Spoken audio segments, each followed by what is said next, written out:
Prime Minister says it's absolutely right that Cabinet Minister Sir Gavin Williamson resigned over bullying claims. Sir Gavin quit last night. Today, Rishi Sunak said he obviously regrets appointing a minister who's had to leave the government this way. For the record, I did not know about any of the specific concerns relating to his conduct as Secretary of State or Chief Whip, which date back some years. If he can't even stand up to a cartoon bully with a pet spider, if he's too scared to face the public in an election, what chance has he got of running the country? Well, we'll be live at Westminster with the very latest. Also this lunchtime, control of the US Congress on a knife edge as results come in after the midterm elections.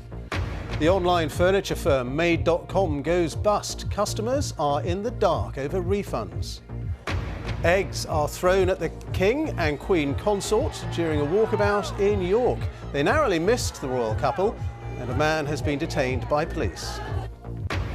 The result is expected imminently of a strike ballot by nurses. They are likely to vote in favour of industrial action.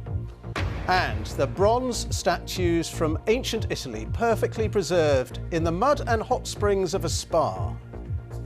And coming up on the BBC News Channel, Pakistan become the first team to make it through to the final of the T20 World Cup as they beat New Zealand by 7 wickets in Sydney.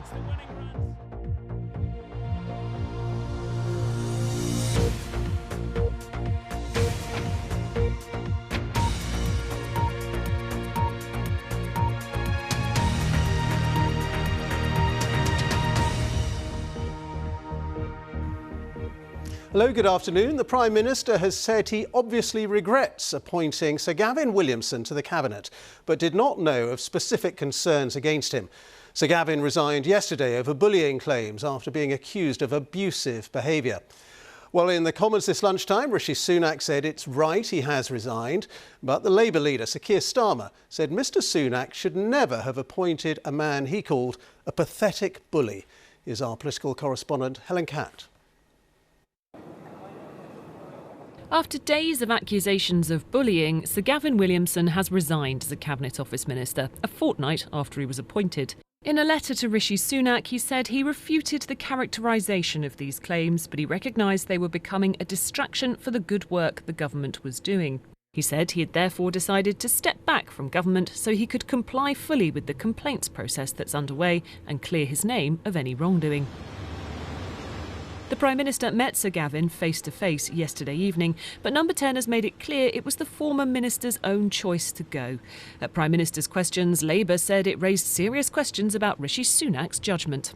Mr Speaker, the member for South Staffordshire spent years courting the idea he can intimidate others, blurring the lines to normalise bullying behaviour. It's precisely why the Prime Minister gave him a job. The truth is simple. He's a pathetic bully, but he would never get away with it if people like the Prime Minister didn't hand him power. So does he regret his decision to make him a government minister? Mr Speaker, I obviously regret appointing someone who has had to resign in these circumstances. But I think what the British people would like to know is that when situations like this arise, that they will be dealt with properly. And that's why it is absolutely right that he resigned, and it's why it is absolutely right that there is an investigation to look into these matters properly. Mr Sunak said his government would be characterised by integrity, accountability and professionalism, as he had promised. Sir Keir Starmer said it showed weakness. Speaker, if he can't even stand up to a cartoon bully with a pet spider, if he's too scared to face the public in an election, what chance has he got of running the country? Mr Sunak responded with a dig about the former Labour leader Jeremy Corbyn. Mr Speaker, the honourable gentleman talks about judgment about putting people around the cabinet table. I would just gently remind him he thought the member for Islington North was the right person to look after our security.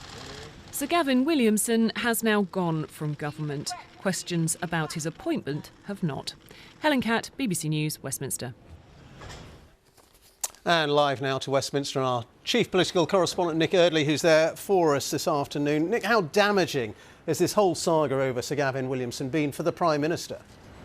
I think it has been pretty damaging, Ben. It calls into question the decision to put Sir Gavin in Cabinet in the first place. It calls into question why Rishi Sunak didn't do more to look into the complaint that had been made and that he was told about before appointing that Cabinet. And that was a pretty uncomfortable session of Prime Minister's questions for Mr Sunak. Labour were not holding back when it came to their criticisms, calling Sir Gavin a pathetic bully. And you'll notice that Rishi Sunak's tone has changed a bit. Last night in his letter accepting Sir Gavin's resignation, he said that he did so with great sadness. There was no sign of that great sadness in the Commons this afternoon. Instead, the Prime Minister saying that the words that Sir Gavin had used in text messages were unacceptable and that he'd absolutely done the right thing resigning. But yes, look, this has been damaging for Rishi Sunak. 2 weeks into the job, he has spent a lot of the time facing those questions about cabinet appointments, not just Sir Gavin, but also the Home Secretary, Suella Braverman too. I think there are some ominous signs of some factional divisions in the Conservative Party rearing their heads again in some of these arguments. Rishi Sunak has some big decisions to make over the next few days about the economy, about what taxes he's going to cut, about what spending cuts could be coming to. I should say taxes he's going to increase, not cut, and what spending he is going to cut. I suspect he'd much rather talk about those economic issues than the ones about his own cabinet. OK, Nick, thank you very much. Nick Eardley. To the United States now, and control of the US Congress is on a knife edge as the results continue to come in after the midterm elections. Congress is made up of the House of Representatives and the Senate. If the Democrats lose control of either, Republicans will be able to block President Joe Biden's agenda. So let's take a look at the picture so far. Well, Republicans are likely to take control of the House of Representatives. All 435 seats are up for election. So far, the Democrats have taken 3 and the Republicans 199. The first to reach 218 will win a majority. But in the crucially tight Senate race, the Democrats have taken 48 seats to the Republicans' 47. There are 5 seats there left to declare. Let's get the very latest now from our North America correspondent, Nomia Iqbal, who has this from Washington. Election day is over, but the counting isn't. Results are coming in slowly but surely. The party in power often does badly with voters, especially when there is a struggling economy. But it's been close. Democrats got the crucial Senate seat they wanted in Pennsylvania. The hoodie-wearing John Fetterman beat the Donald Trump-backed TV celebrity Dr. Mehmet Oz. I'm proud of what we ran on. Protecting a woman's right to choose. Raising our minimum wage, fighting the union way of life. Healthcare is a fundamental human right. Over in Florida, Republican Governor Ron DeSantis cemented the Sunshine State as deeply conservative. We will never, ever surrender to the woke mob. Florida is where woke goes to die. He's seen as the heir to Donald Trump's throne, but it's a throne Trump is unlikely to give up. However, not all of his endorsed candidates have won races tonight. It could put him on the back foot if he wants to make a comeback. The midterm election isn't the presidential election, of course, but it does set the scene for how 2024 will be fought. If President Biden wants a second term in the White House, he needs this one to be successful, and losing Congress will likely make that very difficult. These elections haven't gone as predicted. Democrats feared the worst, Republicans expected a huge victory. But it'll be some time before the dust settles to give us a clearer sense of which way Congress will swing. Nomia Iqbal, BBC News, Washington. Live to Washington now. Let's join Barbara Plett-Usher, our correspondent there. Barbara, how do you assess the significance of the results that we've had in so far? While it's not the massive red wave that had been predicted, the Democrats have not been routed. And in a way that they're seeing that as a victory, even though it does look as if the House is going to go to the Republicans. That would, if it does, obviously affect President Biden's last 2 years of his term. He has spent his first 2 years on the offense. He's passed sweeping bills with regards to climate change and to competition with China and infrastructure. That would have to stop, and he would have to go on the defense and just try to protect and implement what had already been passed. So Democrats, while they're seeing this as a relief, are also gearing up for more fights in Congress, in the House, in the next 2 years. As we've been hearing, the fight for the Senate is not over.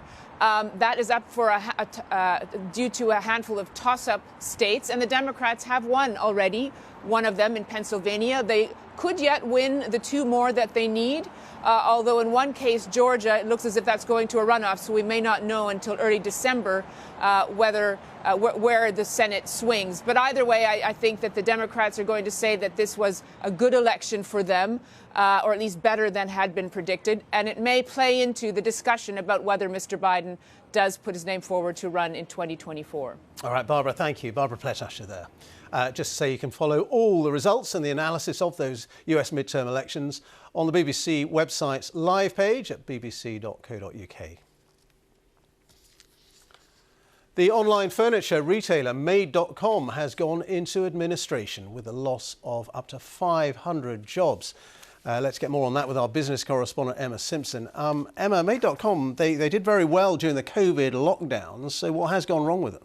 It's a real reversal of fortunes, Ben. As you say, they had bumper sales during the pandemic because people couldn't buy furniture in the shops. But it got hit by a double whammy of supply chain problems and falling sales. It had a just-in-time delivery model, and that hit the buffers because of all the global disruption to container shipping and so on. So it had to hold more stock, tying up cash just as consumers started to rein back on big-ticket items. It tried to find a buyer, it failed, and has effectively just run out of cash. Now, the brand name has been snapped up by Next, but it isn't taking the stock or the workers. And it's worth pointing out that Next paid less than £4 million for it, for a business that just 16 months ago was floated on the stock exchange with a value of nearly £750 million. It was supposed to be riding the online boom and punted as the future of furniture retail. Terrible news for staff, but also uncertainty for thousands of customers for outstanding orders, whether they'll get them or a refund. It's not easy when a company goes bust. All right, Emma, thank you. And meanwhile, Meta, the company behind Facebook and Instagram, has announced it is cutting more than 11,000 jobs. In a statement to employees, Chief Executive Mark Zuckerberg said he's decided to reduce staff numbers by about 13%. He also said the changes were some of the most difficult in Meta's history. Let's talk to our technology editor, Zoe Kleinman, who's in Glasgow. Zoe, is this an indication of some really serious problems at Meta?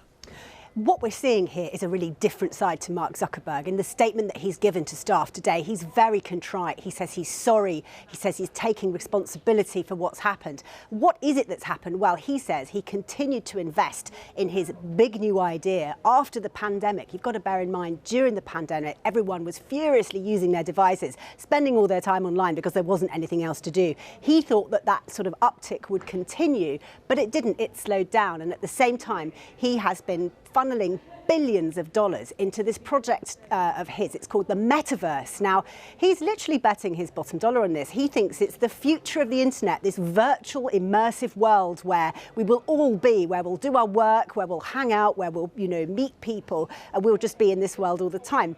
The problem is, it's years away from being finished, and the company is now running out of cash. And anger.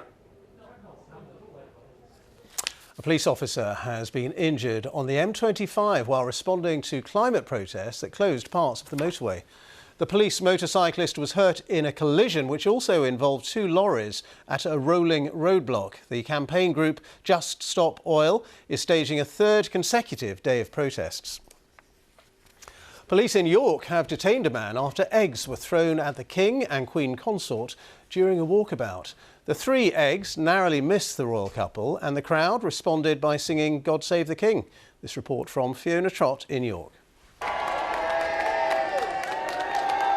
An historic moment. The King and the Queen Consort arriving at the city walls for a special welcome ceremony that's existed for centuries. Then this.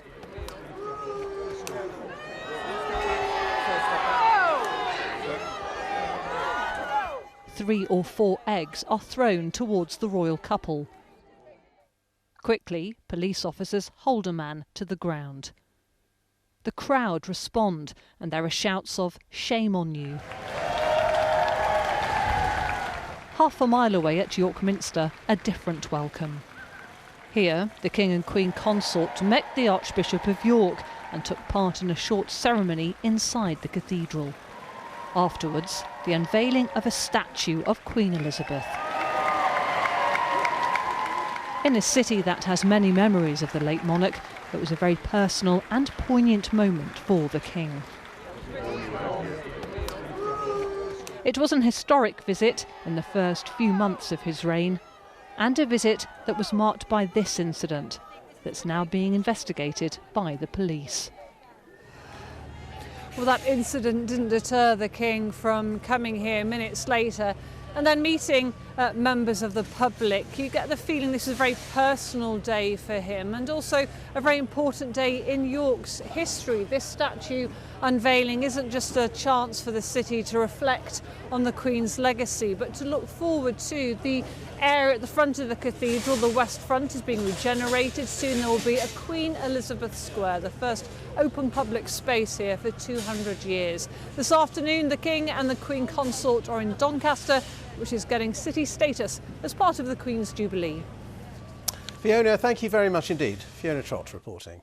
The time is 16 minutes past 1. Our top story this lunchtime. The Prime Minister says it's absolutely right. The Cabinet Minister, Sir Gavin Williamson, has resigned over bullying claims, but says he regrets appointing a minister who's had to leave the government in this way. And coming up, after helping the Lionesses to Euros glory in the summer, Beth Mead is voted BBC Women's Footballer of the Year. Coming up on the BBC News Channel, who will be heading to Qatar? Robert Page will announce his squad for Wales's first World Cup in 64 years as he returns to Tyluston in the Rhondda Valley.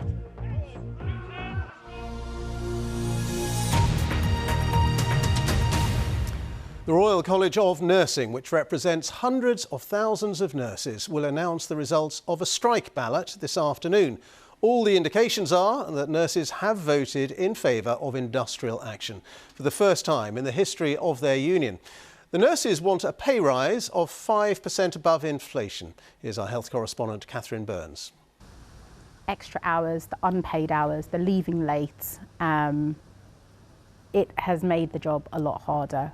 Rachel says she has to do at least one extra nursing shift a week to make ends meet.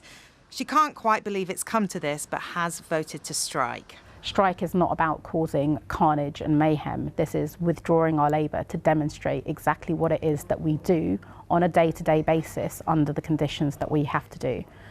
Nurses would quite happily not strike if the government had listened to our unions and to nurses that are working day in, day out to provide the high quality care that they do provide under some of the most extreme conditions. The main reason behind this is pay. The Royal College of Nursing says for most nurses, pay has fallen by at least 15% in real terms since 2010. It says higher wages would help recruit more staff and persuade others to stay working in the NHS. So it wants a pay rise of 5% over inflation, which would work out now as a 17% increase. But in England and Wales, NHS staff have been offered an uplift of 4.75%. In Scotland, there's been an increase of just over £2,200. There's been no pay award in Northern Ireland because there's no functioning government. A vote to strike doesn't mean every nurse will automatically take part. It's better to think of this as a series of mini ballots across local services. It's possible trusts in some parts of the country won't have enough votes for action. The government says it values nurses and has given more than 1 million NHS staff a pay rise of at least £1,400 this year, as well as a 3% increase last year. It's urging them to carefully consider the potential impact on patients, which worries some nurses like Ian. He spoke to the BBC earlier this week. Our leader at the RCN, Royal College of Nursing, have said we will not be putting patients at risk, but during this crisis, during this nursing crisis, if we reduce the staffing levels any further, the only outcome can be patient safety. So this is the reason I voted no. As an A&E nurse, Rachel knows she might have to work even if her trust strikes, because some areas like emergency and urgent care are protected to make sure there's enough staff to keep patients safe. It's not just nurses like Rachel. Other health workers are also voting on strikes this winter.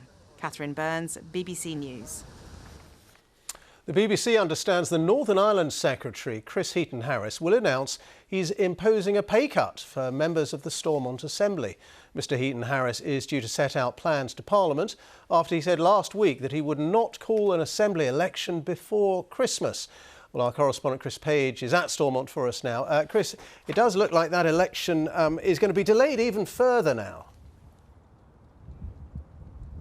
Yes, that's right, Ben. This place, Stormont, is supposed to be the home of Northern Ireland's devolved government and assembly, but there hasn't been a fully functioning government since February and no substantive sittings of the assembly since March. The Democratic Unionist Party is blocking the operation of these power-sharing political institutions in opposition to the Brexit trade border in the Irish Sea, and the DUP says it won't allow a new coalition to be formed unless the checks on goods arriving here from Great Britain are removed. So the last Assembly election was held just 6 months ago. Sinn Féin replaced the DUP as the largest party, the first nationalist party to do so. And as things stand, the Northern Ireland Secretary Chris Heaton-Harris is under a legal obligation to call a new poll by the 19th of January because the deadline for the formation of a new coalition ran out just under 2 weeks ago. However, it's understood Mr Heaton-Harris is to tell MPs in London this afternoon that he will in effect extend that deadline for a new election until the middle of April. And it's also understood he's told the Stormont parties he's going to cut the pay of Assembly members here by a third. OK, Chris, thank you. Chris Page reporting there from Stormont. Energy providers have admitted they have not been protecting some of the most vulnerable customers when remotely switching their smart meters into prepayment mode. BBC's discovered there was a fourfold increase in the number of smart meters remotely flipped to prepay mode last year.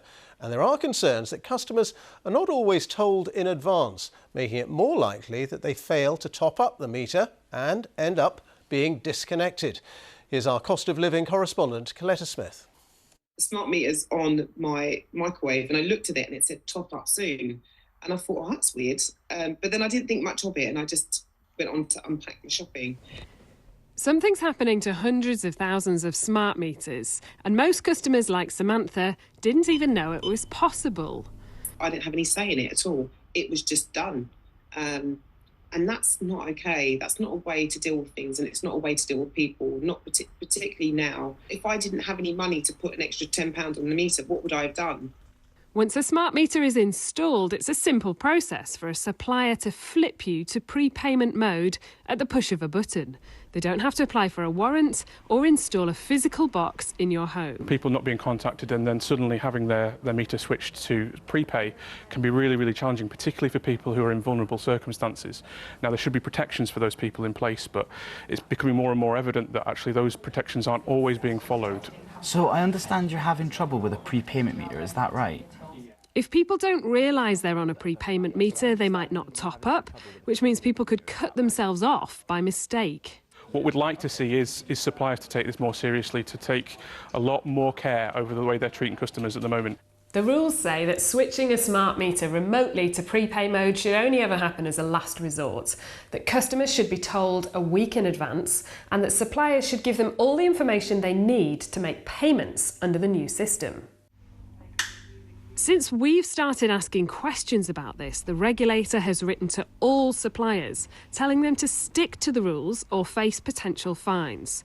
Today, energy companies now say they'll change their behaviour. It does seem as though, there are some mistakes being made, and it's important that Ofgem does take action. I'm glad the regulator's written to suppliers. Suppliers should be following the rules and should be taking every reasonable step to ensure that people, that they're checking people's circumstances and know what's going on.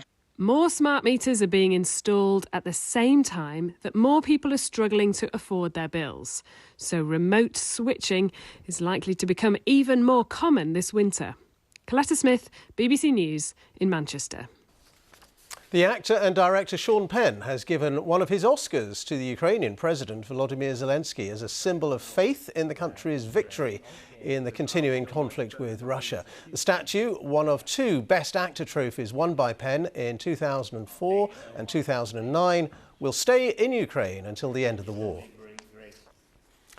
The comedian Peter Kay has said he will host a monthly residency at the O2 Arena in London from next month. He announced earlier this week that he's going on tour for the first time in 12 years. Well, talking to Zoe Ball on her Radio 2 breakfast show today, the comedian said people's interest in his comeback has surprised him. I thought we should have called this tour Peter Who, because I hadn't been around for 5 years. I thought, who honestly will not give a monkeys, but being on the news, can you get your head around that? Peter Kay. Now, the England and Arsenal forward Beth Mead has been voted BBC Women's Footballer of the Year 2022.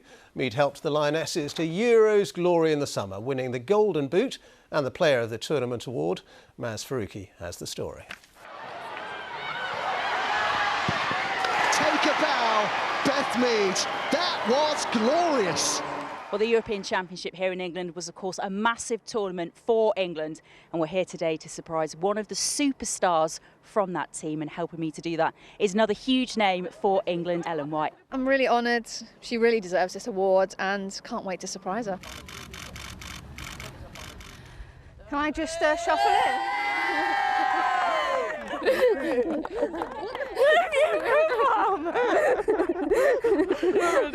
You okay? Yeah, I'm good.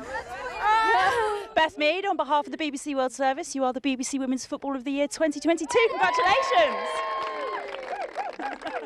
When a forward's on fire, like she was during that tournament, it's a good feeling for the team because, as long as you play well enough that the time will come or the moment will come. So, yeah, she's been a force of nature for England over the last 12 months. She could definitely go on to score so many goals for England, and what she's doing here at Arsenal, I think it's incredible, and it bodes well for the England team. So yeah, I'm really excited for her, super proud of her, and yeah, I'm excited to see what she does next. Crazy but amazing month. The tournament itself, every single game, the noise from the fans, how many people were there. Playing in your home country and them types of competitions are what you dream of. To come away and win it was, I think, a feeling that'll live with us for our lifetimes. I think the strength that my mum off the pitch has given me, been a difficult year for my family and her individually. At the end of the day, I've just been playing football where she's been battling one of the hardest diseases that is known to anyone. So my biggest motivation and biggest moment this year is just my mum in general. When you look back at the 12-year-old girl that was starting playing the game then, what would you say to her now? I think, look at where you are now, look how much you're enjoying your football, look what you're doing. So it was all worthwhile for what you went through. Now, these incredible statues were created more than 2,000 years ago in ancient Italy. Well, now they've been discovered in almost perfect condition, having been preserved in the mud and boiling water at hot springs near Siena. Our Rome correspondent Mark Lowen reports. Slowly, painstakingly, they rescue the priceless, the earth offering up treasure that it has preserved. 24 exquisite ancient bronze statues that had lain beneath the thermal baths of a Tuscan town for 2,300 years, protected by the mud and hot waters. Dated to the Roman era and its Etruscan predecessor, thrilling archaeologists. We've witnessed an exceptional discovery. From the bottom of the pool, bronze statues from between the 2nd and 1st centuries BC have re-emerged. They're masterpieces of antiquity that open a new chapter in the history of craftsmanship and the sacred life of the Etruscans and Romans. The objects found, votive offerings along with thousands of coins, have inscriptions in Etruscan and Latin. The statues of gods, goddesses and mere mortals are thought to have been owned by noble families and emperors.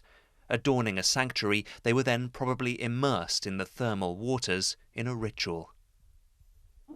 With the local authorities, we're working on the objects, says one of the 60 archaeologists now involved, so as to restore what's been found. And so one of the most important discoveries of bronzes in the Mediterranean lay hidden for more than 2 millennia by the baths in which they were put. You gave to the water, said one expert, because you hoped the water would give something back to you. How true that seems now. Mark Lowen, BBC News, Rome. Wow, what a discovery. Now, let's take a look at the weather forecast for you. Here's Sarah Keith-Lucas. Hi, Sarah. Hi there, Ben. Well, it's been a very unsettled November so far, hasn't it? In fact, for the southeast of England, it has been the wettest start to November on record, with records going back 150 years. So many of us still seeing scenes a little bit like this. We've got some flooded roads and fields, still 8 flood warnings in force, in fact, across parts of England, particularly towards the south. But the good news, if you have been affected by the recent flooding, is things are looking a bit drier for the rest of today and for the next few days as well. So showers tending to ease away, a little bit more sunshine breaking through. We have got low pressure moving into the northwest of the UK, so an approaching front there, but higher pressure further south. Still quite a few isobars on the chart, so it's breezy, but the worst of the rain now clearing. We had some earlier heavy showers in the southeast, some of them still affecting parts of northern England, Wales and parts of western Scotland as well. But for the rest of the afternoon, actually those showers are quite few and quite far between. So some longer spells of dry and sunny weather and still very mild. So temperatures out there between about 11 to 15 degrees today. It will turn warmer than this over the next few days. But we've got some rain to come through this evening for Northern Ireland for a time, into Scotland as well. Overnight that moves north, just becoming confined to the Northern Isles and the Western Isles by first thing tomorrow. But look at these overnight temperatures between about 10 to 14 degrees as we kick off the day tomorrow. So really more typical or even a bit higher than daytime maximums we'd expect this time of year. So into Thursday, there's that weather front pushing into the northwest of Scotland. High pressure, though, building in from the south, and that combination means we're drawing in these southwesterly winds, so bringing exceptionally mild air across the UK. Very mild conditions for this stage in November. So a lot of dry weather on the cards for tomorrow. We have got that rain across the north and west of Scotland, but it is going to be a windy feeling day. The wind breaking up the cloud with more sunshine for southern and eastern part, but gusts between about 30 to 40 miles per hour could touch close to 60 miles per hour for the Western Isles. So it is going to be a blustery day, but those temperatures really widely across the UK, 16 or 17 degrees for most of us. Could be even a bit warmer than that during Friday, but not just warm by day, but also overnight. It could be, in fact, the mildest night on record for November as we move through into the early hours of Friday. So we start Friday already in the mid-teens, fairly cloudy for most of us. Some rain again across the far northwest of the UK, more sunshine in the south and east. It's breezy, but it is very mild, so 17 or even 18 degrees on Friday. Into the weekend, not quite as warm as that, but plenty of dry weather on the cards. The weather for now looking a little bit better in the south and east. Ben. OK, Sarah, thank you. And a reminder of our top story this lunchtime. Prime Minister Rishi Sunak has said he obviously regrets appointing Sir Gavin Williamson after he was forced to resign amid accusations of bullying. And that's all from the BBC News at Once, so it's goodbye from me. And on BBC One Now, we'll join the BBC's news teams where you are. Have a very good afternoon.